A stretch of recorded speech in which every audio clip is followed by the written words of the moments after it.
ಏಯ್ ನವ್ಯ, ಯಾಕೆ ಹಿಂಗೆ ಕೂತಿದ್ಯಾ? ತಿಂಡಿ ತಿನ್ನಲ್ವಾ? ಬೇಡಮ್ಮ, ನಾನು ಆಮೇಲೆ ತಿಂತೀನಿ. ಯಾವಾಗಲಾದ್ರೂ ತಿನ್ನು. ನವ್ಯ ಮಗಳೇ. ತಾತ. ಯಾಕವ, ಯಾಕೆ ಬೇಜಾರಾಗಿದೆ? ತಿಂಡಿ ತಿನ್ನು ಅಂದರೆ ಆಮೇಲೆ ತಿಂತೀನಿ ಅಂತಂತೆ. ಯಾಳೆ 10-11 ಗಂಟೆ ಆಗದೆ, ಹೋಗು ತಿನ್ನು.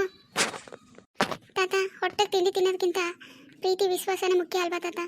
ನನ್ನ ಮೊದಲು ನೀವೆಲ್ಲ ಎಷ್ಟು ಚೆನ್ನಾಗಿ ನೋಡ್ಕೊತಾ ಇದ್ರಿ, ಎಷ್ಟು ಪ್ರೀತಿ ಮಾಡ್ತಿದ್ರಿ. ಆದರೆ ಈಗ ಅಜ್ಜಿಗೆ, ಅಪ್ಪಂಗೆ, ಅಮ್ಮಂಗೆ ನಾನು ಕಂಡ್ರೇ ಆಗಲ್ಲ. ನನ್ನ ಮುಖ ನೋಡಿದ್ರೆ ಬೇಜಾರು ಮಾಡ್ಕೋತಾರೆ.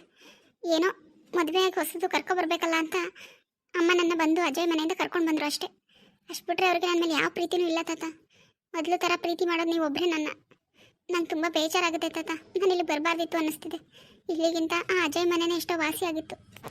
ಅಯ್ಯೋ, ಅದಕ್ಕೆಲ್ಲ ತಲೆ ಕೆಡ್ಸ್ಕೊಂಡ್ರೆ ಆದದ? ನಿಮ್ಮ ಅವ್ವ ನಿನ್ನೆ ಪ್ರಾಣನೇ ಇಟ್ಕೊಂಡವಳೆ ಕಣವ ರಾಣಿ. ಏನೋ ಗಳಿಗೆ ಹಂಗಿತ್ತು ಕೆಟ್ಟಗಳಿಗೆ, ಅದಕ್ಕೆ ಹೊಸಿ ಬೇಜಾರು ಮಾಡ್ಕೊಂಡವಳೆ. ಈಗೆಲ್ಲ ಸರಿ ಹೋಯ್ತಲ್ಲ. ಈಗ ನೀನು ಮದುವೆ ಆದ ಅಜಯ್ನ ಚೆನ್ನಾಗಿದ್ದಿ, ನಮಗೂ ಏನೂ ತೊಂದರೆ ಇಲ್ಲ. ಸರಿ ಹೋಯ್ತಾಳೆ, ಹೊಸಿ ಟೈಮ್ ಬೇಕು ಅಷ್ಟೇ. ನೀನು ಬೇಜಾರು ಮಾಡ್ಕೊಬೇಡ. ನಾನು ಹೊಲ್ತಕ್ಕೆ ಹೋಗ್ಬಿಟ್ಟು ಬರ್ತೀನಿ. ಅದೇನು ನೋಡ್ಕೊಂಡು ಒಂಚೂರು ಹೋಗಿ ತಿಂತೀನಿ. ಹೋಗು ತಿಂತೀನಿ ತಾತ, ಆಮೇಲೆ ತಿಂತೀನಿ. ಅಜಯ್ ಫೋನ್ಗೆ ಮಾಡಿದ್ನಾ? ಅವನು ಬಂದಿದ್ರೆ ಆಗದಪ್ಪ. ಹಾಂ ತಾತ, ಫೋನ್ ಮಾಡಿದ್ರು. ಅವ್ರಿಗೆ ಸ್ವಲ್ಪ ಕೆಲಸ ಇದೆ ಅಂತ. ಪರವಾಗಿಲ್ಲ, ನೀನು ಎಷ್ಟು ದಿನ ಬೇಕು ಎಷ್ಟು ದಿನ ಆರಾಮಾಗಿ ಇದ್ಬಿಟ್ಟು ಬಾ ಅಂದರು. ಸರಿ, ಹಂಗ ಸರಿ. ಒಂದು ವಾರ ಇದ್ದು ಹೋಗಿ ಬಾಕು. ಬರ್ತೀನಿ. ಎಷ್ಟು ಚೆನ್ನಾಗಿತ್ತು ನನ್ನ ಲೈಫು. ಈ ಕೆಲಸ ಅಂತ ಬೆಂಗಳೂರಿಗೆ ಹೋಗಿ ಏನೇನೋ ಆಗೋಯ್ತು. ನನ್ನೆಲ್ಲ ನೆನೆಸ್ಕೊಂಡ್ರೆ ಬೇಜಾರಾಗುತ್ತೆ. ಭವ್ಯನ ನೋಡಿ ಎಷ್ಟು ದಿನ ಆಯಿತು.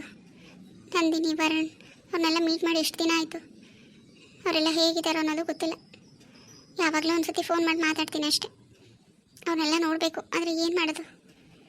ಮತ್ತೆ ಆ ಆಫೀಸ್ಗೆ ಹೋಗೋಂಗಿಲ್ಲ, ಅವ್ರನ್ನೆಲ್ಲ ಮೀಟ್ ಮಾಡೋಂಗಿಲ್ಲ ಅಂತ ಹೇಳ್ಬಿಟ್ಟಿದಾರಲ್ಲ. ಅವ್ರ ಮಾತು ಮೀರಿ ಹೋಗೋದು ಬೇಡ, ತಪ್ಪಾಗುತ್ತೆ. ಈಗ ನಾನು ಮಾಡಿರೋ ತಪ್ಪುಗಳೇ ಸಾಕು. ನವ್ಯ ನವ್ಯ. ಓ ನಂದೀಶ್, ಊರಲ್ಲೇ ಇದೆಯಾ ನೀನು? ನೀನು ಬೆಂಗಳೂರಲ್ಲಿ ಇದೆಯೇನೋ ಅಂದ್ಕೊಂಡೆ. ಅದೇ ಬಂದಿದ್ದೆ, ರಜೆ ಇತ್ತು, ಅದಕ್ಕೆ ತಾತ ಸಿಕ್ಕಿತ್ತು. ನವ್ಯ ಬಂದವಳೆ ಕಣಪ್ಪ, ಹೋಗು ಮಾತಾಡ್ಸ್ಕೊಬಾ ಅಂತು. ಅದಕ್ಕೆ ಬಂದೆ.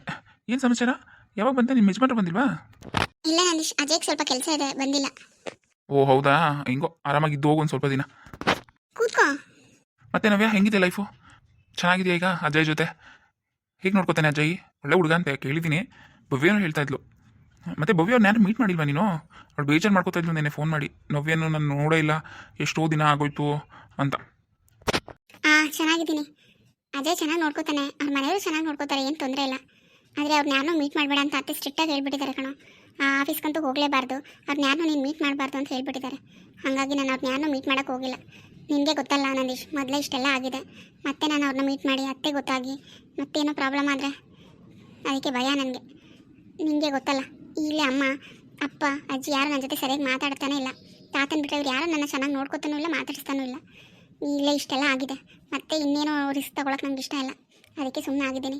ಒಟ್ಟಿನಲ್ಲಿ ತುಂಬ ಬೇಜಾರಿದೆ, ಅವ್ರು ಯಾರನ್ನೂ ನಾನು ನೋಡೋಕ್ಕಾಗ್ತಿಲ್ವಲ್ಲ ಅಂತ. ಹೋಗ್ಲಿ ಬಿಡು ನವ್ಯ, ಎಲ್ಲ ಸರಿ ಹೋಗುತ್ತೆ, ನೀನು ತಲೆ ಕೆಡ್ಸ್ಕೊಬೇಡ. ಮತ್ತೆ ನಿನ್ನ ಲೈಫ್ ಹೇಗಿದೆ? ಆರಾಮ? ಇದು ಗಣೇಶಣ್ಣ ಹೇಗಿದ್ದಾರೆ? ಹೆಣ್ಣು ನೋಡ್ತಾ ಇದ್ರು ಅಂತ ಹೇಳ್ತಿದ್ರು, ಮದುವೆ ಫಿಕ್ಸ್ ಆಯ್ತಾ? ಅಯ್ಯೋ, ಅವ್ನಿಗೆ ಹೆಣ್ಣು ನೋಡೋಕೆ ಶುರು ಮಾಡಿ 5 ವರ್ಷ ಆಯಿತು, ಇನ್ನೂ ಒಂದು ಹೆಣ್ಣು ಸಿಕ್ಕಿಲ್ಲ. ಈಗ ಮೊನ್ನೆ ಒಂದು ಹುಡುಗಿ ನೋಡ್ಕೊಂಡು ಬಂದಿದ್ದಾರೆ. ಅಣ್ಣನಿಗೂ ಇಷ್ಟ ಆಗಿದೆ, ಹುಡುಗಿನೂ ಚೆನ್ನಾಗಿದ್ದಾರಂತೆ. ಆದರೆ ನಮ್ಮಮ್ಮ ಒಪ್ಕೋತಾ ಇಲ್ಲ, ಅದೇ ಪ್ರಾಬ್ಲಮ್ಮು. ಆಂಟಿ ಒಪ್ಕೋತಾ ಇಲ್ವಾ? ಯಾಕೆ, ಏನಾಯ್ತು? ಅಯ್ಯೋ, ಬಡವ್ರ ಮನೆ ಹುಡುಗಿ ಅಂತ. ಬಡವ್ರಂತೆ ಪಾಪ, ತುಂಬ ಬಡವ್ರಂತೆ. ಏನು ಮಾಡೋಕ್ಕಾಗುತ್ತೆ? 4 ಜನ ಹೆಣ್ಮಕ್ಳು, 3 ಜನ ಮದುವೆ ಮಾಡಿದ್ದಾರೆ. ಇವರೇ ಚಿಕ್ಕವರಂತೆ, ಚೆನ್ನಾಗಿದ್ದಾರಂತೆ ಹುಡುಗಿ. ಅದೇ ಸುಪ್ಮಾರ್ಗೆ ಬರ್ತಾರಲ್ಲ ಪಾರ್ವತಮ್ಮ ಅಂತ, ಅವ್ರು ತೋರಿಸಿರೋದು. ಹುಡುಗಿ ಚೆನ್ನಾಗಿದೆ, ಅಣ್ಣಂಗೂ ಇಷ್ಟ ಆಗಿದ್ದಾರೆ. ಆದರೆ ನಮ್ಮಮ್ಮ ಒಪ್ಕೋತಾ ಇಲ್ಲ, ಅದೇ ಒಂದು ಯೋಚನೆ. ಅಣ್ಣಂಗೆ ಒಂದು ಮದುವೆ ಆಗಿಬಿಟ್ರೆ ಎಲ್ಲ ಸರಿ ಹೋಗುತ್ತೆ. ಓ, ಅಣ್ಣ ಮದುವೆ ಆಗ್ಬಿಟ್ರೆ ನಿನ್ನೇನು ಕ್ಲಿಯರ್ ಆಗುತ್ತೆ ಅಂತನಾ? ನೀನು ಯಾವ್ದಾದ್ರು ಹುಡುಗಿ ನೋಡ್ಕೊಂಡಿದ್ಯಾ ಏನು? ಈಗ ಸಮಾಚಾರ ನಂದೀಶ್? ನಿನ್ನ ಹತ್ರ ಏನು ಮುಚ್ಚುಮರೆ ನವ್ಯ? ಹೌದು, ನಾನೊಂದು ಹುಡುಗಿನ ಪ್ರೀತಿಸ್ತಿದ್ದೀನಿ. ನಾ ಹುಡುಗಿ ಹೆಸರು ಬೇಡ ಬಿಡು, ಅದೆಲ್ಲ ಸುಮ್ಮನೆ ಯಾಕೆ. ಹೇಳು ನಂದೀಶ್, ಯಾರ ಹುಡುಗಿ? ನೋಡು ನವ್ಯ, ಈ ಹುಡುಗಿ ಹೆಸರು ಪ್ರೇಮ ಅಂತ. ಬೆಂಗಳೂರಲ್ಲೇ ನನ್ನ ಜೊತೆ ಕಂಪ್ನಿಲಿ ವರ್ಕ್ ಮಾಡ್ತಾ ಇದ್ದಾಳೆ. ಹೌದಾ? ತೋರ್ಸು. ಈ ಹುಡುಗಿನ ಎಲ್ಲ ನೋಡಿದ್ದೀನಲ್ಲ, ಎಲ್ಲ ನೋಡಿದ್ದೀನಿ ನಂದೀಶ್. ಹೌದಾ? ಎಲ್ಲಿ ನೋಡಿದ್ಯಾ? ನೆನ್ಪಿಸ್ಕೊಂಡು ಹೋಗಿದ್ರೆ? ನಾನಲ್ಲೇ ಇವತ್ತು ಯಾರ ಜೊತೆ? ಭೂಮಿ ಜೊತೆ. ಭೂಮಿ ಜೊತೆ ನೋಡಿದ್ದೀನಿ ಉಳ್ಳ. ಅಂದರೆ ಭೂಮಿ ತಂಗಿ. ಭೂಮಿ? ಹೌದು, ಇವ್ರ ಅಕ್ಕ ಭೂಮಿ ಅಂತ. ನಿಂಗೆ ಗೊತ್ತಾ ಅವರು? ಅಯ್ಯೋ, ಚೆನ್ನಾಗೇ ಗೊತ್ತು.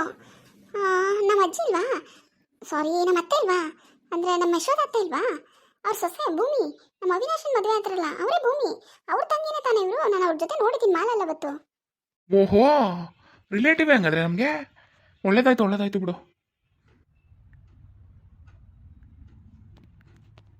ಹಾಗಿದ್ರೆ ಬೇಗ ಗಣೇಶ್ ಅಣ್ಣನ ಮದುವೆ ಮಾಡಿಬಿಡು. ಮದುವೆ ಮಾಡಿಬಿಟ್ಟು ಬೇಗ ಮದುವೆ ಮಾಡ್ಕೊ ನೀನು. ತುಂಬ ಒಳ್ಳೆ ಹುಡುಗಿನೇ ಅನಿಸುತ್ತೆ. ಭೂಮಿನೂ ತುಂಬ ಒಳ್ಳೆಯವಳು. ಅವಳ ತಂಗಿ ಅಂದರೆ ತುಂಬ ಒಳ್ಳೆಯವಳೆ ಆಗಿರ್ತಾಳೆ. ಚೆನ್ನಾಗಿರುತ್ತೆ ನಿಮ್ಮಿಬ್ಬರು ಜೋಡಿ. All the best. ಹುಡುಗಿನೂ ತುಂಬ ಚೆನ್ನಾಗಿದ್ದಾಳೆ. ನಾನು ಡೈರೆಕ್ಟಾಗಿ ನೋಡಿದ್ದೀನಿ. ಅಯ್ಯೋ ನಮ್ಮಮ್ಮಂದೇ ಒಂದು ತಲೆನೋವು ನವ್ಯ. ನಿನಗೆ ಗೊತ್ತಲ್ಲ ನಮ್ಮಮ್ಮ ಎಂಥ ಹಠಮಾರಿ ಬಜಾರಿ ಅಂತ. ಹಾಗೆಲ್ಲ ಹೇಳ್ಬಾರ್ದು. ಅದ್ರಿಗೆ ಏನು ಮಾಡೋದು ವಿಧಿ ಇಲ್ಲ ನನಗೆ. ಪಾಪ ನಮ್ಮಣ್ಣ ಮದುವೆ ಮಾಡ್ತೀನಿ, ಅವಳನ್ನೇ ಮದುವೆ ಮಾಡ್ಕೊತೀನಿ ಅಂತ ಎಷ್ಟು ಇದು ಮಾಡ್ತಿದ್ದಾನೆ. ಆದರೂ ಕೇಳ್ತಾ ಇಲ್ಲ ಬಡವರು ಅಂತ. ಆಲ್ರೆಡಿ 35 ವರ್ಷ ಆಗಿದೆ ಅವನಿಗೆ. ಪಾಪ ಎಲ್ಲೂ ಹೆಣ್ಣೆ ಸಿಗ್ತಾ ಇಲ್ಲ. ಆದರೂ ನಮ್ಮಮ್ಮ ಈ ಥರ ಹಠ ಮಾಡ್ತಿದ್ದಾರೆ. ಸರಿನಾ ಹೇಳು?